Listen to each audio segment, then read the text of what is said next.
I'm Betsy Kling with Jay Crawford, who is in the studio. I'm still at home. Precaution, precaution, precaution. But I will be back in this building very soon. Betsy, a very good Thursday to you and to everyone watching from home. Thanks so much for spending time with us on this very busy news day. We're going to jump right in, and we have a lot of news for you to cover tonight on the COVID front.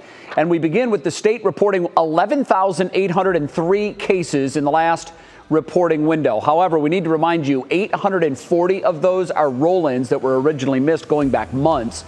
So our new case number, these are 24 hours.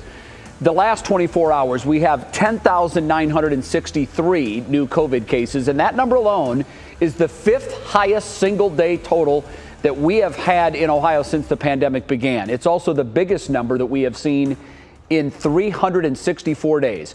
We've also learned that Cuyahoga County is leading the state now with the most severe rate at just over 1,200 cases per 100,000 residents.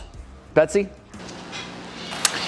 Well, some local hospitals are reporting record high hospitalizations. Metro Health says it's experiencing an all-time high of COVID hospitalizations and test positivity rates since the start of the pandemic. The Cleveland Clinic and University hospitals also saying they too are seeing a surge in patients. Meanwhile, Akron General has had to put a refrigerated truck to use in order to expand the hospital's morgue capacity. With cases and hospitalizations on the rise, we have team coverage to sort all of this out. Our Emma Henderson did some digging into whether or not the at-home tests are actually worth your money.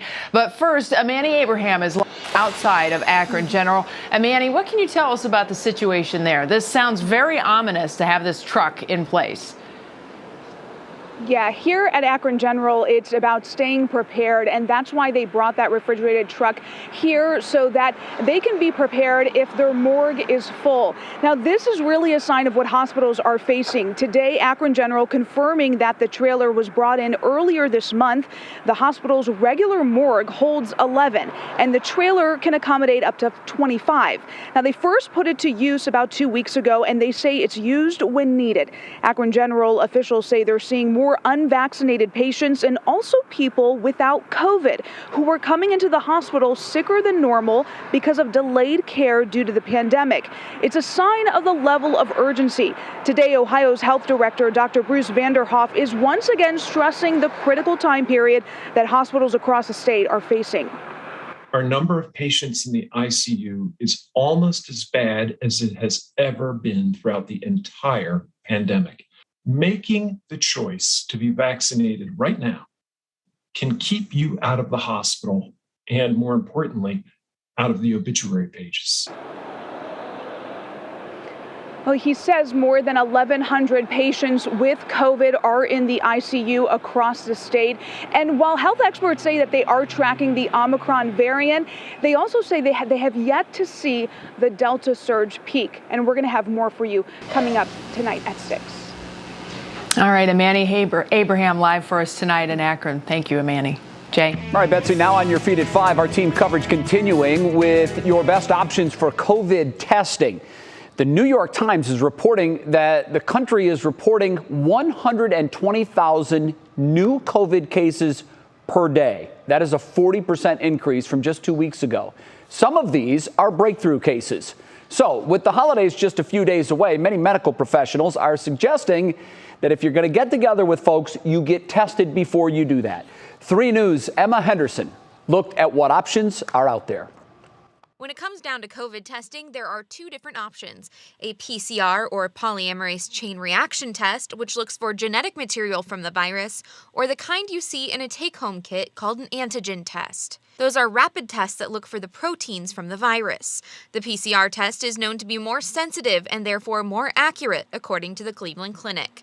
Testing is recommended before seeing vulnerable people, but what kind is the question. What's going to satisfy the person as far as the result that they get?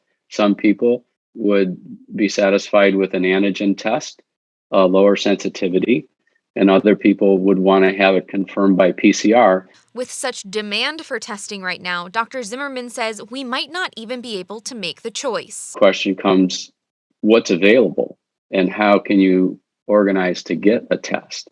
I was able to find a take-home test at a local pharmacy. This is what it looks like all laid out. Step-by-step directions walk you through the quick process of setup and swabbing. Then you wait 10 minutes for the result.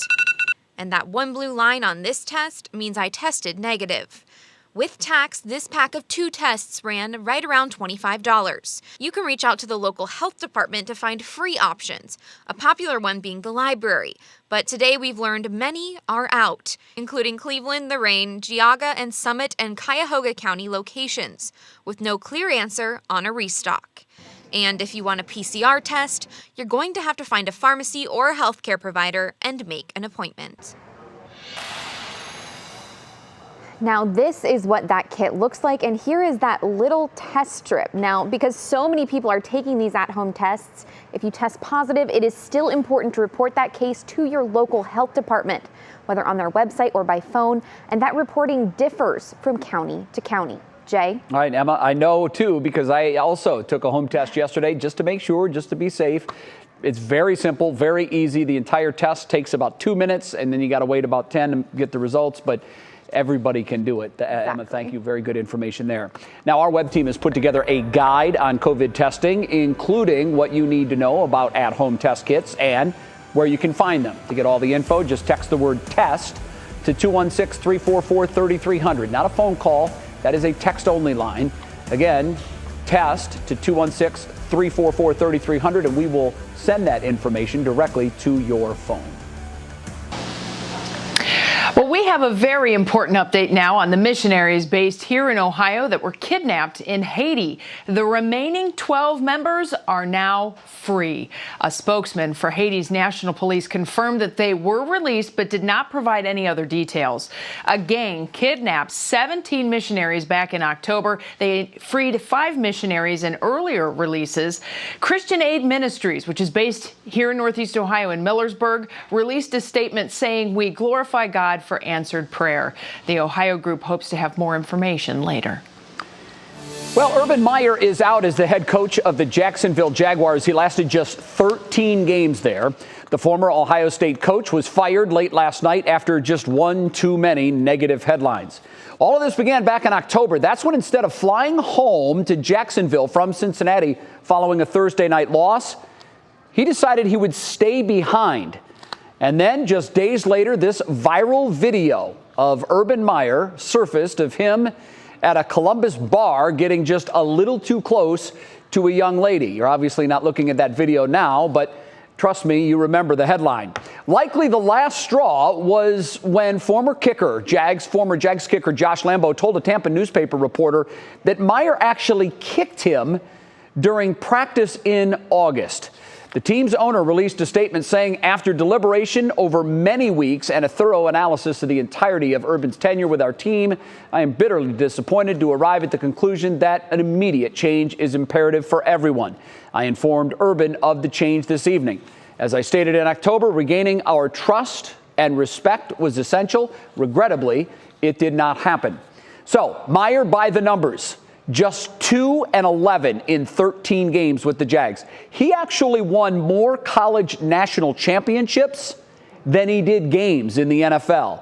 Here's another wild stat for you. He lost more games in 3 months in Jacksonville than he did in 7 years at Ohio State. So now the burning question is this: where will we see Urban Meyer again?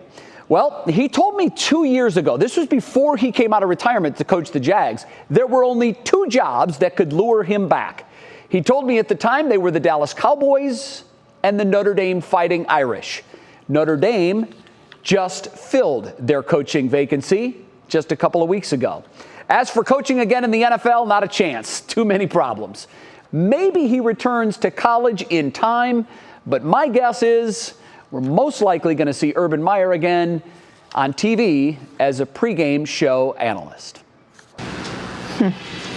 Well, from the NFL to the NBA, and we learned today tickets are now on sale for the NBA All-Star Game. That's going to be here in Cleveland in February. There's also different events that are surrounding the big weekend, of course, like the Ruffles NBA All-Star Celebrity Game, the Clorox Rising Stars Game, NBA All-Star Practice, and the NBA HBCU Classic, with some of those taking place over at the Wolstein Center. Now, the 2022 NBA All-Star Game is set for February 20th at Rocket Mortgage Fieldhouse. We have a link to buy tickets and all those details and events on WKYC.com. I think there are so many people that are so excited about this event coming to Cleveland. We've got some time to hopefully get things moving as far as this latest COVID surge goes. And, you know, they did have in place already the vaccination requirements over there at Rocket Mortgage Fieldhouse. So they have some protocols in place to work with, but certainly there's a lot of excitement and actually a lot of money that is involved with that. We know that because we hosted one of these All-Star games back in 1997. All right. Everybody's looking forward to that game. Everybody can't wait to get all of those folks here in Cleveland. All right. We have breaking news into us here on What's New, and it is terrible news for your Cleveland Browns. Case Keenum, this according to Adam Schefter of ESPN, has also tested positive for COVID. That means they would be down to a third-string quarterback for Saturday's game, critical game against the Las Vegas Raiders. Jimmy Donovan is working on this story, and he's going to have much more on this when he joins us here on What's New just here in a couple of minutes. Again, breaking news into us at What's New. Case Keenum has tested positive for COVID-19, meaning the Browns now are down to their third-string quarterback for Saturday's game against the Raiders. Bets? Oh, my word. All right. Well, what's next on What's New? Checking in with Chef Michael Symon. There's a lot happening in the celebrity's life, and our Stephanie Haney talked with him on her 3 Things to Know podcast. We'll have a little preview of that coming up. And Matt, talk about a preview. This wind is still whipping out there. Yeah, Betsy, still gusty outside. That will continue tonight, but it will start to back off as we get into the early morning hours. We expect a much calmer wind around here by this time tomorrow, but it's going to take some time. Your outdoor forecast so far through the evening is going to feature that rain that we've had on and off. Temperatures are scaling back as the cold front moves in. We'll talk about a quiet Friday finally out ahead of us, and then a very active weekend out ahead of us. We'll go hour by hour through that rain and some snow coming up.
Welcome back to What's New. We had the breaking news for you as we went to commercial break. The news that Case Keenum, the Browns' backup quarterback who was going to start Saturday against the Raiders, has now also tested positive for COVID-19. Let's bring in voice of the Browns, Jim Donovan. Jim, I don't know what to say. I guess I have no words, so I'll throw it to you. All right. Thanks very much, Jay. What a week. And we thought, as the start of the day today, that it had been kind of quiet and that maybe the worst was past us, and the worst was what had been accumulated on Tuesday and Wednesday. But now we are picking up reports that there are more positive tests, plural, tests coming out of Berea from the testing that was done today. Jay hit on it. Case Keenum was all set to make his second start of the season because Baker Mayfield had tested positive the other day, and now Keenum has also tested positive. Now, the Browns were going to a bubble wrap approach. Let me explain that. They were going to put guys in bubble wrap. In other words, they were going to keep them away from the facility. Myles Garrett, for instance, was one. They were going to keep him away from any kind of practice so that he would not be around anybody, and then would basically show up to the game on Saturday so that they would have his tremendous talent on the field defensively. There was word they were going to do that with Keenum. Obviously, they at least did not get it done in time. Keenum right now, because he's tested so late in the week as far as being positive, there is no chance that he would be able to play. Who will play for the Browns on Saturday? Let me introduce you to your new quarterback for a very big game. Nick Mullins is his name. Mullins is in his mid-20s. He's out of Southern Miss. He broke a lot of the records of Brett Favre there. Has he played before? Yes, he's played a lot. He's played with the San Francisco 49ers. He was brought in when Baker Mayfield came down with all of those injuries, and Keenum had been bumped up to start in that Thursday night game. So he is right now the last hope, basically. He is the guy that would start for the Browns coming up on Saturday afternoon against the Las Vegas Raiders. I would say this, he knows the opponent because really the 49ers and Raiders typically would play against each other at some point, be it in the preseason or sometimes in the regular season because of the natural rivalry there. So Nick Mullins would be the quarterback with Case Keenum out. Now, the reports keep coming out of Berea that Ronnie Harrison, the Browns safety, is also tested positive. Now, Harrison was set to come back. He didn't play last week because of injury, and they were excited about getting him back on the practice field yesterday. And, of course, they only went through a defensive walkthrough yesterday, but he was on target to play physically in the game Saturday. But now a positive test there would knock him out. And there are reports that there are 4 more defensive players on the defensive side that have tested positive. We do not have the names of those players yet, Jay, as we get set to really get down to really kind of hand-wringing time as we get set for this game coming up on Saturday. I will say this, Jay, and I don't know if it's an optimistic look at things. Kevin Stefanski, when he met with the media today, said that of all the players who have tested positive, minus these names that I just mentioned to you, he said, I am not ruling any of those players out for the game on Saturday yet. Now, I don't know if he's just being overly optimistic or if there's a chance that they would get some of those players back. I would imagine they'd have to have a negative test today because you have to have 2 days in a row of negative tests before playing, and game day is Saturday. I don't know if they would count that as a day or not. So Friday, one way or another. So tomorrow, Jay, 4 o'clock would be the deadline on this, that you would have to test with the negative and the back-to-back, as you mentioned. Very good. All right. Certainly not good news, but whatever wind was left in that Brown sail, I think it's gone. It's going to be an uphill climb for sure on Saturday. Here's Jay, here's hoping for a 6-3 Browns win on Saturday afternoon. Jimmy, I'd take a 2-0 Browns win. 2-0 Browns would be good, too. Yeah, right. A safety, they count. Well, Matt Wentz, your smiling face and happy demeanor always picks me up, so have at it. Your weather word today, by the way, I was going to change it on the fly, but it's already in the graphics. So it's dessert.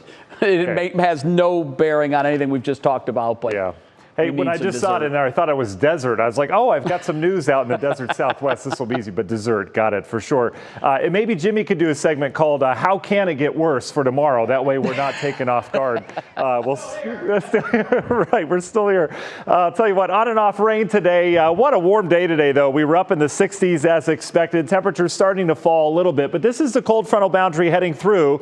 We've got periodic downpours in spots. Medina seeing some pretty good rain right now. This isn't going to last a whole lot longer. You see the steady stream of rain has a pretty good eastward push to it. The clouds will be out of here before we know it as well. It's clear skies out in Indiana. That will be moving in a little after sunset, but we are going to clear out tonight. This is the system, that powerful area low pressure all the way up towards the southern Hudson Bay right now. And more importantly, we've got quieter weather across the plain states. You see the cold air with it is actually heading off towards the north, so we're not getting a punch of cold with this. It is going to be cooler tomorrow, but it's still a mild brand of air. And then in terms of hairstyle forecast, Jay, I know you're paying attention to this. It's humid right now outside, relatively speaking. We've got dew points in the 50s. We're back to the frizzy hair.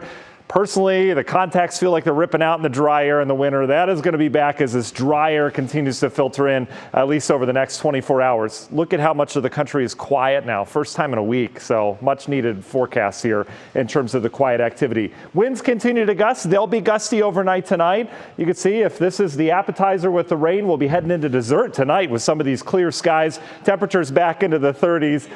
I didn't get a ding-ding, but I'm going to kick anyway. Anyway, you can see the colder air coming in here. National Design hour-by-hour forecast will clear things out. Should be a beautiful start to your Friday. It will be colder, though. Clear skies tomorrow morning will yield clouds in the afternoon as that system comes back at us. That will bring some rain in here, and that will set up our soaker of a Saturday around here. We'll detail that in hour-by-hour status. Next half hour, Union Hill Mortgage 7-day forecast. Cooler on Sunday, some flurries, and then next week we have a quiet start to your Christmas week. Perhaps an active end. Again, we'll talk about that a little bit more coming up.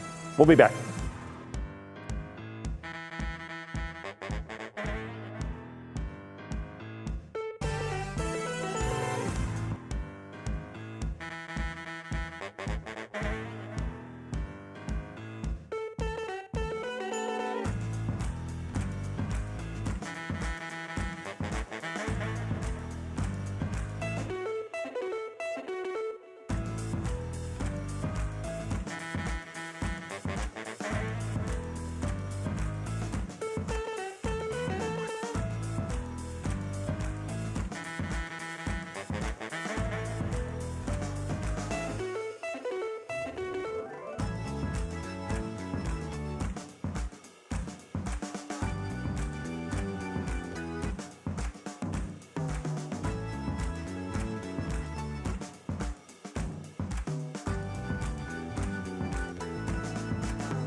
Well, celebrity chef Michael Symon is supposed to be semi-retired, but you know how he is. He's keeping very busy. Just this week, he has a new cookbook out and a new show that premiered on the Food Network. With all of his experience opening restaurants, our Stephanie Haney talked with him on her 3 Things to Know podcast about his advice for new owners and which recipes he loves the most in his latest Fix It With Food cookbook. Is there a favorite recipe? I know that's a tough question to ask a chef, but do you have a favorite? This is why we only have one child, because I could never pick a favorite. You know, it would be too much. You know, there's a lot of some breakfast stuff in here, and I tend to lean as some of those recipes as my favorite. Like we have a puffy omelet in there that I love. I make it all the time. Yeah. Oh, I love a good breakfast too. I'll eat breakfast for dinner pretty much any night of the week. Me too. I'm very good with breakfast for dinner. Love it. Love it. Now, you did mention your restaurant, Lola, great restaurant. I've eaten there many times. That was on East 4th Street. Unfortunately, that did close. You did have some closures during the pandemic. So as someone who's been doing this for a long time, is there any particular advice you have for somebody who might be hoping to get started in the restaurant industry right now? It's going to be a little bit harder than you think, which is fine. You know, that's part of the joy. Look for, you know, great locations. And there's a lot of those available now. You know, negotiate the best lease that you can. And then, just be passionate and cook the food and serve the food in the style that you love. So many young cooks and restaurateurs, they like say, oh, this concept works, I'm going to do something like that, which is fine. But really, the most successful chefs and restaurateurs are like, this is something I'm very passionate about, and I'm going to do this and follow my own instincts and cook the food and give the style of service and make the type of cocktails that really make me happy. Well, on his new Food Network show, Throwdown with Michael Symon, he's working with another Cleveland native, his longtime culinary director, Katie Pickens. Hear more about that and get Symon's personal local dining recommendations, too, on the full podcast. You can find it linked at wkyc.com/3thingsto know. Jay? Well, it's our Worth the Watch now. Oh, it's me. Yeah, it is you. You know what? I think you should take this, Bets. Oh, I do want to because it's so cute. All right, the owners of this dog never have to worry about forgetting to feed him. He walks in the room and he carries his bowl and look, he just throws it down like, hello, paws at it a little bit. Forgetting something, everyone. He's definitely got the internal timer on, and he says it is now going off. Ding, ding. Do your dogs do that, Jay? So, Beth, this is a true story. At 6:20, and why 6:20, I don't know. Maybe that's what time we fed them the first time. At 6:20 every single day, both of them will come into whatever room we are in, and they will just stare at us. I'm usually not home at that time. But on the weekends at 6:20, they'll come in, they'll sit down, and they'll look right at us, and they're telling us, it's time, Mom and Dad. So we have to go get the dog food and feed them every day, 6:20. Dogs are creatures of habit. What can I say? I'll have to remember that if I get hungry while we're doing the show one of these days. It's a good thing to know. I'll just stare at you like this. All right, still ahead for us here on What's New. We're going to tell you about why the airline industry is worried that 5G will interfere with flights. And a matchup with the Monsters and Comets is not happening tonight. We'll explain why ahead in Clicking in Cleveland. Plus, it's never too late to follow your dreams, and that stands true even at age 94. Lindsey Buckingham has an update on a story of an aspiring author and her new book. We'll be right back.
And now, live from WKYC Studios, this is What's New. Here are three things you need to know now at 5:30. Today, Akron General confirmed that they did indeed bring in a refrigerated trailer earlier this month to help when their morgue is full. The hospital's regular morgue holds 11, and the trailer can accommodate up to 25. The hospital first used it 2 weeks ago and will continue to use it as needed. Akron General says it's seeing more unvaccinated patients and people without COVID coming to the hospital sicker than normal. Officials say it's likely because they delayed care due to the pandemic. Lorain City School District announced today that 2 staff members have been fired. CEO Dr. Jeff Graham fired Palm Elementary School Principal Deborah Pistulka and staff member Monica Summers Friedenstein following an investigation where parents claimed their daughter was forced to eat food that was retrieved from the trash can. The district used surveillance video in its investigation. Under Ohio law, the school principal will be given a 10-day notice, which would allow her to appeal the decision. She has been with the school since 2008. And the Ohio-based missionary group that was kidnapped in Haiti back in October is now free. A spokesman for Haiti's National Police confirmed that the remaining 12 members were released but did not provide any other details. A gang kidnapped 17 missionaries in October. It freed 5 missionaries in earlier releases. Christian Aid Ministries, which is based in Millersburg, released a statement saying, "We glorify God for answered prayer."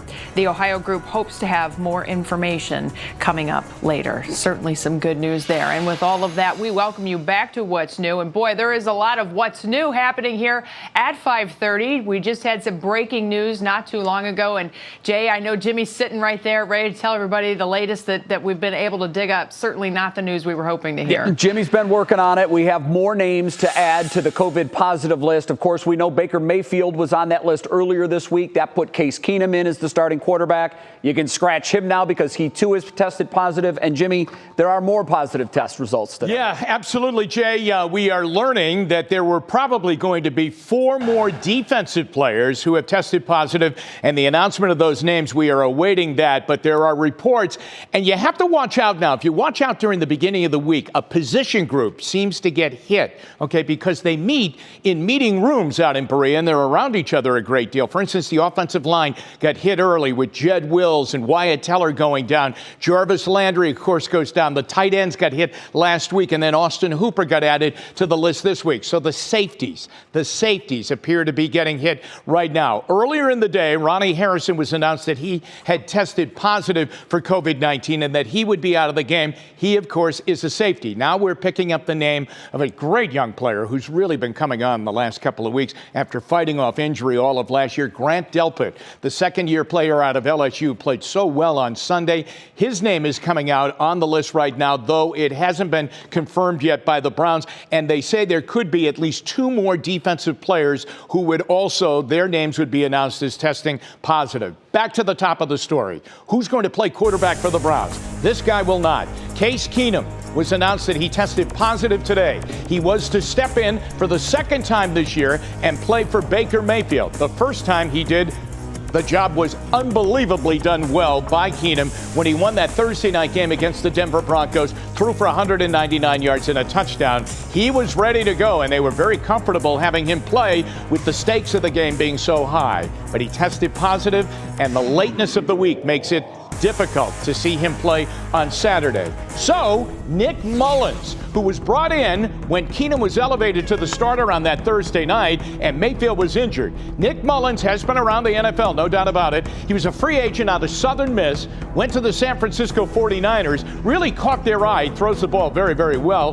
played a great deal for them, won for them a number of times, threw the ball, as I said, very effectively for them. He was last with Philadelphia before coming to the Browns. He would appear to be the starting quarterback on Saturday afternoon as this game goes on. And I underline, this game continues to go on. Jay, let's discuss this right now. The NFL was set to come out with a revised set of protocols considering this COVID-19 outbreak, not only here in Cleveland, but with the Rams and other teams, the Washington football team. And I think they're looking into the future in the last couple of weeks here and saying probably other teams are going to get hit with this too. And they were going to lighten the burden. They were going to say that if a player had been vaccinated, okay, and then tested, he would only need one more test of negative, and he would be able to come back onto the playing field in a rapid test situation. The Browns and a lot of people, I get the impression, Jay, thought that was immediately going to go into effect. And when I was with you earlier, I remember saying to you that Kevin Stefanski was kind of optimistic they may get some of the players back for Saturday's game. Now we understand through the medical director of the NFL, those protocols are probably not going to go into effect until next week. Yeah, and that has keep the Browns on the outside looking in. That has a lot of folks here in Cleveland upset, because why would they change the policy for next week specifically when you know there's a team like the Browns that is riddled with COVID-19? In fact, Baker Mayfield, and you were the one that told me about this, Jimmy, and I just looked it up. Baker's not happy at all. Here's his latest tweet. Make up your damn mind on protocols. Right. Showing up and making only 3 teams test, all so you can keep the game as scheduled to make money.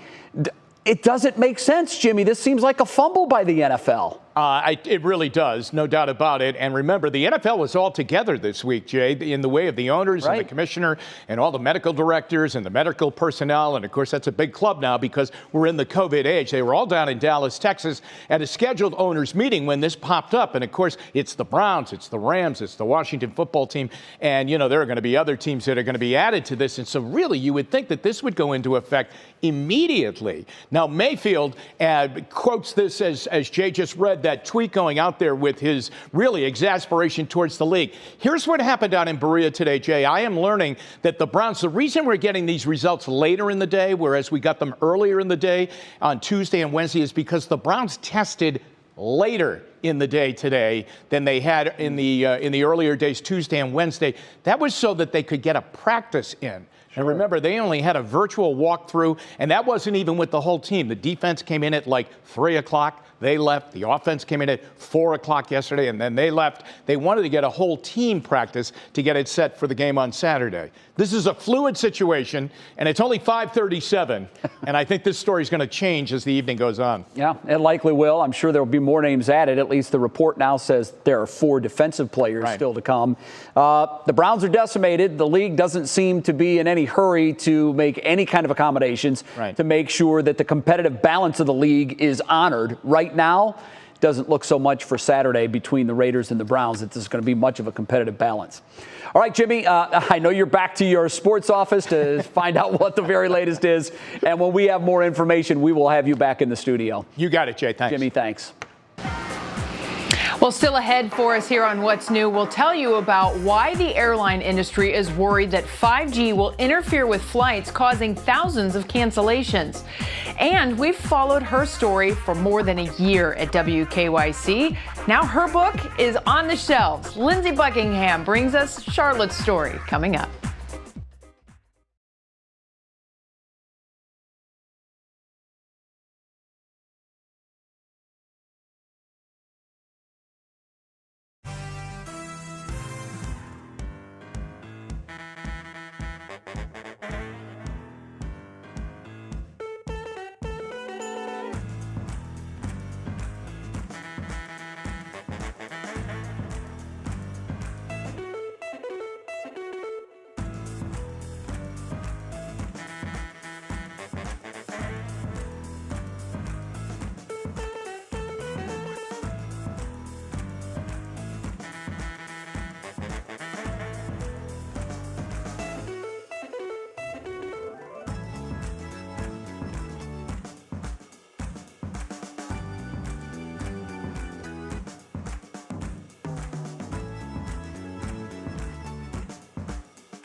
I guess there's one perk on a 60-degree day of being home when you're trying to work, and that is when the kids come home from school.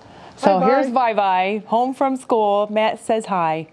Hi. Yeah, she's like, why are you doing this to me, Mommy? Betsy, your hair looks darker. Okay. Is her hair darker? Let me go. I want to go and play. Oh, go. She's like, I'm out of here. I'm so over this whole thing, Mom. Okay. Yeah, things are going great here. Betsy, that's you and I when we want to leave work. For dinner. I want to go play. I want to go play. Yes, exactly. Will you please tell everybody what the weather forecast is? I got to figure out what's going on. Absolutely. You go solve whatever's going on in the background. I don't see anything broken yet. See you. That's Josie. Hi, Josie. Anyway, all right, we'll get to the weather. In terms of the forecast, we've got things that are looking up around here. We've got the rain right now. Betsy mentioned we were in the 60s today. You can see how the rain continues. Northern areas of Portage County, just north of Ravenna. This isn't going to last much longer. This is our Friday morning sunshine. We're going to clear skies out pretty quickly tonight on the back edge of this frontal boundary. We're also going to cool it down, though. As we go hour by hour, you notice we're in the 50s now. We're going to fall back into the 40s, eventually 30s overnight. The wind, which has been gusty, will start to ease. It's still going to be breezy tomorrow morning, but nothing compared to the wind gusts that we've had over the last 24 hours, especially off towards the west.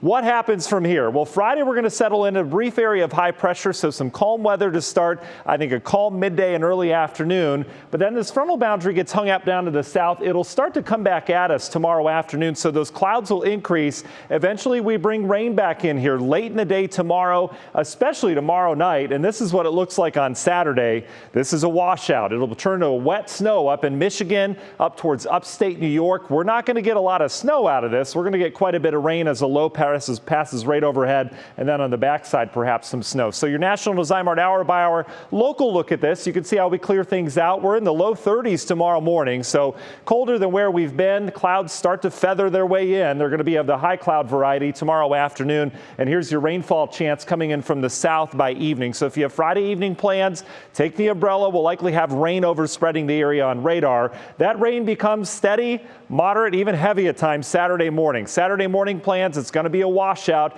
Not great for the shopping. You can see as we go throughout the day, we stay raw and rainy. It'll be breezy as well. All the snow off towards our north. Here's the Browns game, starting to clear things up. We'll likely still have some scattered showers. Eventually, we're going to bring some snow on the backside of that, and a little bit. Could have a couple inches out in the snow belt by the time Sunday rolls around. Let's talk White Christmas. So here's next week. Looking ahead, we clear out a dry Monday, Tuesday. Dry start for all those last-minute shoppers. This is the system we're going to have to watch on Thursday. Remember, Friday's Christmas Eve. This is the GFS model. It brings some snow into the Northeast with the Clipper system.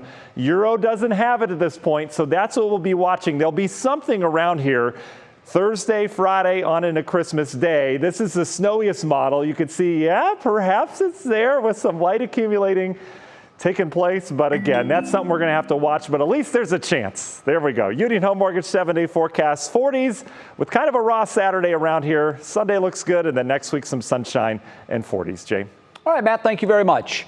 Well, right now we have an update on a story that we first brought you a few months ago. The airline industry says that new 5G wireless service set to start next year could disrupt thousands of flights a day. They're worried that it could interfere with sensitive aircraft electronics. NBC's Kerry Sanders has that story.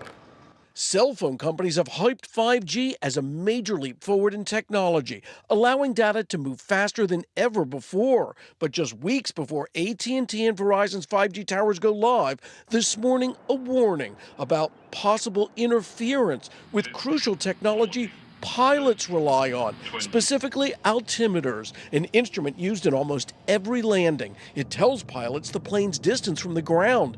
Imperative when landing in low visibility or bad weather. Just last week, the Federal Aviation Administration issuing an extraordinary airworthiness directive that reads, in part, altimeters cannot be relied upon to perform their intended function if they experience interference from wireless broadband operations. Airline executives on Capitol Hill Wednesday. I think if you were to ask us what our number one concern is here in the near term, it is the deployment of 5G. The airline industry warns flights could be canceled or forced to divert to airports without 5G interference. potentially impacting thousands of flights a day and millions of passengers, especially at big airports nationwide. The airline industry is urging cooperation to resolve the issue. We could absolutely solve this and live in a world where there is 5G available. The cellular industry and the Federal Communications Commission say 5G has already rolled out in over 40 countries around the world without impacting aviation.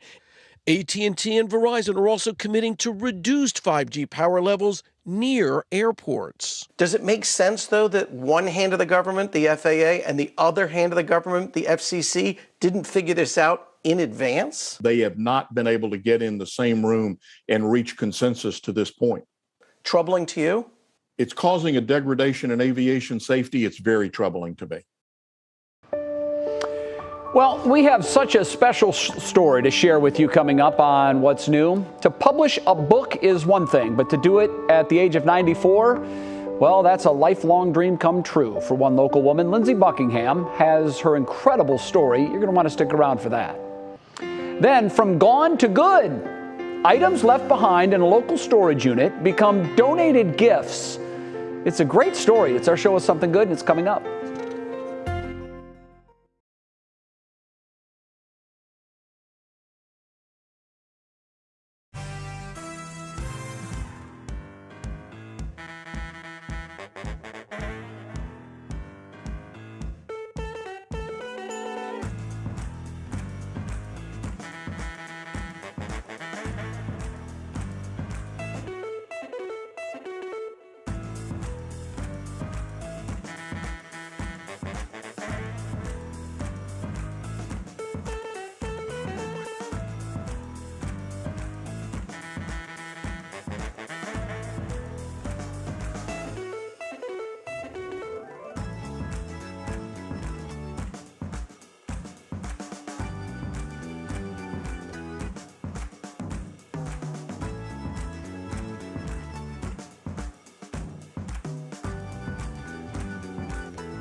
Well, we've all heard the saying, it's never too late to follow your dreams. Well, 94-year-old Charlotte Bergen is living proof. Yeah, we've followed her story for more than a year now as an aspiring author. And finally, her book is officially on the shelves. Lindsay Buckingham has the update. Our journey with 94-year-old Charlotte Bergen began more than a year ago. I worked for 25 years with children who had learning differences. I had 2 Millers. At the time, she had just joined our Pen Pal program, and she was an inspiring author, hoping to publish a book for her great-grandkids. I have written a children's book. I enjoy homophones, words that sound the same but have different meanings. We've checked in on Charlotte quite a few times, even surprising her with her pen pal Jamie back in February. And as a matter of fact, Jamie is on this call. Would you like to say hi? I'm gonna cry. I'm gonna cry. Jamie, are you there? Are you Jamie? I am. Charlotte. She's a lover of words and people. And ready for this? Charlotte has 14 pen pals across the U.S. In all, they have exchanged more than 250 letters. I have one pen pal who's been on 7 continents. And who could forget about those author ambitions? So back in May, we let Charlotte know that Gatekeeper Press saw her story and offered to publish her book for free. Oh my goodness. Well, the process we did with Charlotte is the same process we do with all of our authors and all of our authors of children's books. Gatekeeper Press President Rob Price hit the ground running with Charlotte 7 months ago, pairing her up with author manager Trisha Bohannon. Working with Charlotte an honor. She's an author who knows what she wants, and in some ways that's easier than trying to throw an arrow in the dark. I wanted a book within a book. I wanted a dictionary that was like a dictionary, and no pictures, a dictionary. But I also wanted pictures for children. So the pictures are there, but they're also homophones to show the fun of English. Making learning fun? Hey parents, where has Charlotte been all our lives? As a mother of a 6 and an 8-year-old, thank you for making that book. For so many children, it's a chore. And so I wanted to show the fun side of language, and that's, I hope, what this does. In Charlotte's quest to make a book for kids, she's become an inspiration. As a first-time published author at 94, she's proof you should never give up on your dreams. If it gives somebody else an idea that they're willing to follow through on, that's great. And if every story deserves a great ending, listen to this. After the last letter, I did this. Z means it's sleepy time. The story is through. All that is left is to say, I love you. And I can visualize a child on somebody's lap getting a hug, and that's the idea of this book. Charlotte, sounds like we all should take a page from your book. Lindsay Buckingham, 3 News. Oh my goodness. Well, Charlotte was kind enough to pass along a book to our station here at 3 News. She signed it for us too. And inside of it, she wrote, "To all at the station who honored me, Charlotte." Isn't that so sweet? Yeah, I love it, Bets. We fell in love with this story when we first heard it over a year ago when Lindsay brought it to us. It's a fabulous book for kids.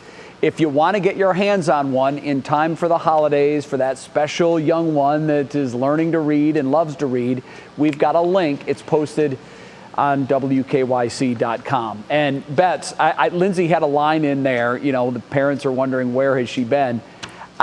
So many young kids, particularly when they are beginning to read, if they don't find it fun, it's easy to disconnect.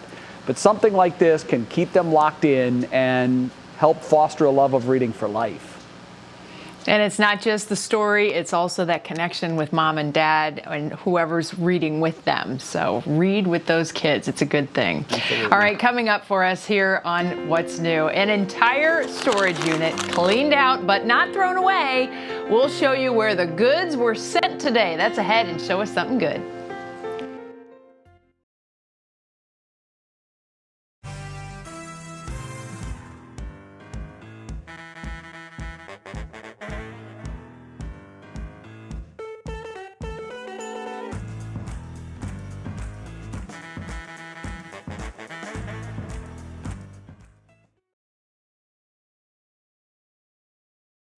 With the morgue.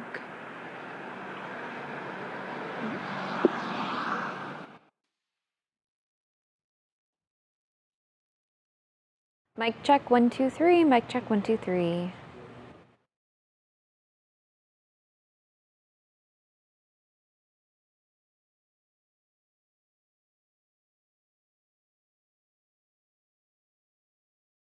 Hello, how are you? I'm good. Testing 1, 2, 3, 4, 1, 2, 3, 4, 5, 6, 7, 8, 9, 10.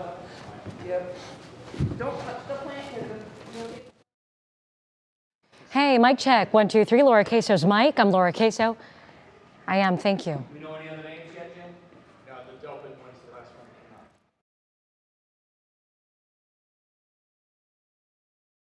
out.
And here's the fun part that I just figured out. Today's show of Something Good comes from Brooklyn Heights, where a storage unit was cleaned out today. It was full of toys, clothes, bedding for kids and adults.